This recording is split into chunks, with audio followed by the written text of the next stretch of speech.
తణుకు పట్టణంలో జరుగుతున్న కాపు ఆత్మీయ సమావేశానికి నన్ను ఆహ్వానించిన పెద్దలు శ్రీ రావి శ్రీనివాస్ గారికి, కమిటీ పెద్దలకు, వేదిక మీద ఉన్న పెద్దలకు, ఈ కార్యక్రమానికి విచ్చేసిన నా కాపు ఆత్మీయ బంధువులకు, అన్నదమ్ములకు, అక్క చెల్లెలకు, యువతకు, ప్రతి ఒక్కరికి పేరు పేరున హృదయపూర్వక నమస్కారాలు తెలియజేస్తూ, ఈరోజు ఈ కార్యక్రమానికి విచ్చేసి ఇంతమంది పెద్దలను కలిసే అవకాశం కల్పించిన ప్రతి ఒక్కరికి ధన్యవాదాలు తెలియజేస్తూ, సమాజంలో అత్యధిక జనాభా ఉన్న సామాజిక వర్గాల్లో ఒకటైన కాపు సామాజిక వర్గం ఈరోజు 2 తెలుగు రాష్ట్రాల్లో అన్ని రంగాల్లో ప్రధాన పాత్ర పోషిస్తోందనే విషయం మనందరికీ తెలుసు. అది రాజకీయ రంగమైనా, వ్యాపార రంగమైనా, పారిశ్రామిక రంగమైనా, సినిమా రంగమైనా, ప్రతి రంగంలో కాపుల యొక్క పాత్ర ఎంత ప్రాముఖ్యమైనదో మనందరికీ తెలుసు. అయితే ఆంధ్రప్రదేశ్ రాష్ట్రం ఏర్పడినప్పటి నుండి ఈ రోజు వరకు తీసుకున్నట్టయితే తెలుగు రాష్ట్రాల్లో ప్రధానంగా సామాజికంగా కావచ్చు, ఆర్థికంగా కావచ్చు, రాజకీయంగా కావచ్చు, ఏ విధంగా అయితే బీసీలు అణచివేతకు గురవుతున్నారో, బీసీల పైన వివక్ష ఎలాంటి వివక్ష ఉందో అదే వివక్ష, అదే అణచివేత కాపుల మీద కూడా జరుగుతోంది అనే విషయాన్ని మనం గుర్తించాల్సిన అవసరం అయితే ఉంది. ఎందుకంటే ఆంధ్రప్రదేశ్ అభివృద్ధిలో కావచ్చు, ఆంధ్రప్రదేశ్ రాష్ట్రానికి సంబంధించిన అన్ని రంగాలు, అన్ని అంశాల్లో వృత్తుల పరంగా తీసుకుంటే కానీ, మరో రకంగా తీసుకున్నా, రాజకీయంగా తీసుకున్నా, సంఖ్యాపరంగా తీసుకున్నా, పారిశ్రామిక పరంగా తీసుకున్నా, బీసీల పాత్ర, కాపుల పాత్ర ఎంత ప్రాముఖ్యమో మనకు తెలుసు. కానీ మన హక్కులు, మన అభివృద్ధి, మన యొక్క వాటాల విషయంలో తీసుకుంటే ఏ విధంగా మనకు అన్యాయం జరుగుతుందనే విషయాన్ని ఈరోజు మనందరం కూడా తెలుసుకోవాల్సిన అవసరం ఉంది. ఆంధ్రప్రదేశ్ రాష్ట్రం ఏర్పడినప్పుడు హైదరాబాద్ రాజధానిగా ఉమ్మడి ఆంధ్రప్రదేశ్ రాష్ట్రము అభివృద్ధి చెందితే, ఈ హైదరాబాద్ అభివృద్ధి పేరుతో అనేక రకాలుగా భూపందారం చేశారు. వేల ఎకరాల భూములు అధికారంలో ఉన్న వాళ్ళ యొక్క సామాజిక వర్గాలకు అప్పనంగా కట్టబెట్టే ప్రయత్నం జరిగింది. అది ఫిలిం సిటీల పేరుతో కావచ్చు, అదేవిధంగా ఇన్ఫ్రా డెవలప్మెంట్ పేరుతో కావచ్చు, హోటల్స్ పేరుతో కావచ్చు, కంపెనీల పేరుతో కావచ్చు, ఫార్మా కంపెనీల పేరుతో చెప్పి కావచ్చు, అనేక రకాలుగా అధికారంలో ఉన్న వాళ్ళ యొక్క సామాజిక వర్గాలకు వేల ఎకరాలు కట్టబెట్టారు. కానీ ఆ భాగస్వామ్యము, అందులో యొక్క ఆ కేటాయింపుల్లో బీసీల యొక్క భాగస్వామ్యం కానీ, కాపుల యొక్క భాగస్వామ్యం కానీ శూన్యం అనే విషయాన్ని మనం గుర్తించాలి. ఈరోజు హైదరాబాద్ నడిబొడ్డులో ఉంటున్న వేల ఎకరాల ఫిలిం సిటీలు మనం తీసుకుంటే, సినిమా ఇండస్ట్రీ అభివృద్ధికి కృషి చేసిన వాళ్ళలో మొట్టమొదటి స్థానము పెద్దలు స్వర్గీయ దాసరి నారాయణరావు గారు అనే విషయాన్ని మనం గుర్తించాలి.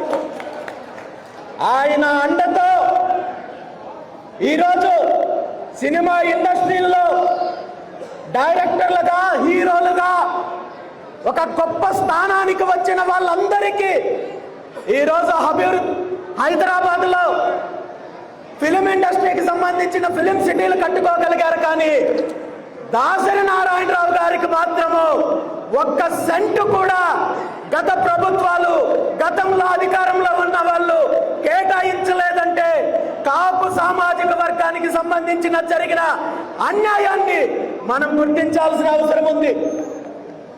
అదేవిధంగా ఈరోజు రాజకీయంగా తీసుకుంటే మనందరికీ తెలుసు, ఆంధ్రప్రదేశ్ రాష్ట్రం ఏర్పడినప్పటి నుండి రాష్ట్రంలో జరిగిన రాజకీయ పరిణామాలు, ఇప్పుడు జరుగుతున్న రాజకీయ పరిణామాలు తీసుకుంటే బీసీలకు కాపులకు ఏ విధంగా అన్యాయం జరుగుతోందో, బీసీలను కాపులను కేవలం ఓటు బ్యాంక్ రాజకీయాల కోసం ఉపయోగించుకొని ఉత్సవ విగ్రహాల లాంటి పదవులు చూపించి ఏ విధంగా మనకు అన్యాయం జరుగుతోందో, మన హక్కులకు అన్యాయం జరుగుతోందో, మన అభివృద్ధికి ఏ విధంగా అడ్డుపడుతున్నారో మనందరం కూడా గుర్తించాల్సిన అవసరం ఉంది.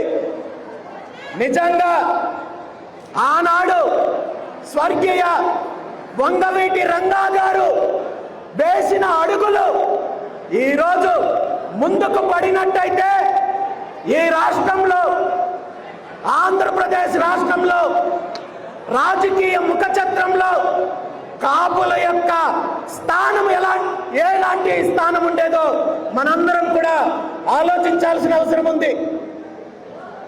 ఆనాడు వంగవీటి రంగా గారు ఒక రకమైన విప్లవం లాగా, ఒక మార్పు కోసము ఆంధ్రప్రదేశ్ రాష్ట్రంలో ఉన్న బహుజనులకు అధికారం కోసం అడుగులు ముందుకు వేస్తే, ఆ ఉద్యమం కొనసాగితే ఈ రాష్ట్రంలో ఉన్న దోపిడీదారుల యొక్క పెత్తనంకి అంతమవుతుందనే ఉద్దేశంతో ఆనాడు రంగా గారిని, ఆయన ఆశయాన్ని హత్య చేశారనే విషయాన్ని మనందరం గుర్తించాలి.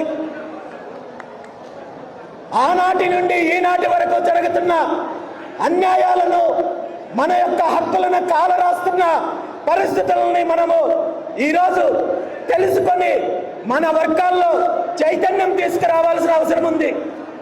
అందులో ముఖ్యంగా ఆంధ్రప్రదేశ్ రాష్ట్రానికి సంబంధించి రాష్ట్రం విడిపోయిన తర్వాత రాజధాని అంశంలో బీసీల యొక్క వాటా ఏంటి అనే అంశం పైన గత 3 రోజుల క్రితము విజయవాడలో రాష్ట్రంలో ఉన్న బీసీ సామాజిక వర్గాలకు సంబంధించిన పెద్దలందరితో కూడా చర్చించడం జరిగింది.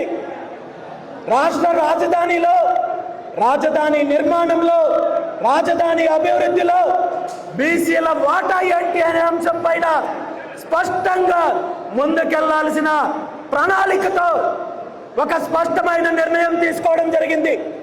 ఈరోజు రాష్ట్రంలో ఉన్న కాపు సోదరులను, పెద్దలందరినీ కూడా నేను ఒక్కటే కోరుకుంటున్నాను, ఆంధ్రప్రదేశ్ రాష్ట్రానికి సంబంధించిన రాజధాని నిర్మాణంలో బీసీల వాటాతో పాటు కాపుల వాటా ఏంటి, కాపుల హక్కులేంటి, కాపుల యొక్క వాటా ఏంటి అనే విషయాన్ని గురించి చర్చించాల్సిన అవసరం ఉంది అనే విషయాన్ని ఈ సందర్భంగా గుర్తు చేస్తున్నాను.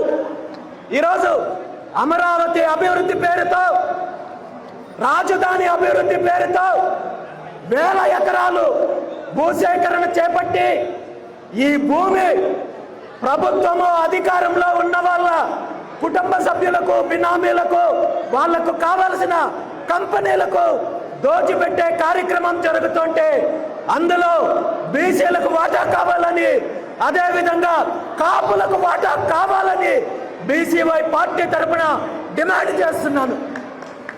ఈరోజు రాజధానిలో ఇప్పటికే సేకరించిన 33,000 ఎకరాల్లో బీసీలకు కనీసము 1000 ఎకరాలు కావాలి.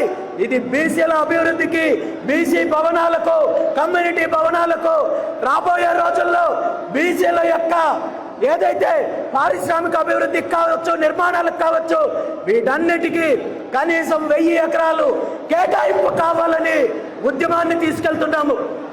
అదేవిధంగా ఈ రాష్ట్రంలో అత్యధిక జనాభా ఉన్న సామాజిక వర్గాల్లో ఒకటైన కాపు సామాజిక వర్గానికి రాజధాని ప్రాంతంలో ఎలాంటి భూ కేటాయింపులు జరగాలనే విషయము ఈ రాష్ట్రంలో ఉన్న కాపు పెద్దలందరూ నిర్ణయిస్తే దానికి బీసీవై పార్టీ పూర్తి మద్దతు ఇస్తుందని చెప్పి ఈ సందర్భంగా తెలియజేస్తున్నాను. కేవలం రాజధాని అంశమే కాదు, మిగిలిన అన్ని అంశాల్లో కూడా ఈరోజు రాష్ట్రంలో బీసీలు, కాపులు, దళితులు కలిసి పనిచేయాల్సిన అవసరం ఉందని చెప్పి ఈ సందర్భంగా తెలియజేస్తూ, రాబోయే రోజుల్లో బీసీ, కాపు, దళిత ఐక్యత కోసం బీసీవై పార్టీ పూర్తి స్థాయిలో కృషి చేస్తుందని చెప్పి తెలియజేస్తూ, మరొక్కసారి ఈ రాష్ట్రంలో గత దశాబ్దాల కాలం నుండి ఉన్న ఏదైతే జరుగుతున్న దోపిడీ, అదేవిధంగా మన వర్గాలకు జరుగుతున్న అన్యాయము, అణిచివేత, దీన్ని మార్పు రావాలంటే అది మన వర్గాలకు అధికారం వచ్చినప్పుడే అది సాధ్యమవుతుందనే విషయాన్ని మనం గుర్తించి ఆ దిశగా మనలో మనకున్న విభేదాలను పక్కన పెట్టి మనమందరూ ఐక్యమత్యంగా పోరాడినట్టయితే ఈ రాష్ట్రానికి పట్టిన ఈ దోపిడీ గ్రహణాల నుండి విముక్తి కలిగించి ఒక కొత్త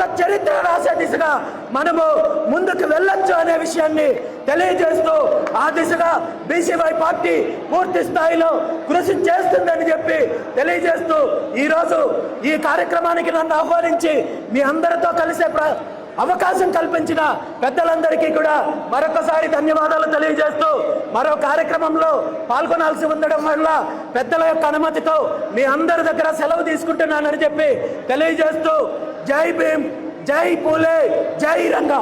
థ్యాంక్ యూ. దళితుల ఐక్యత, అణగారిన వర్గాల ఐక్యత.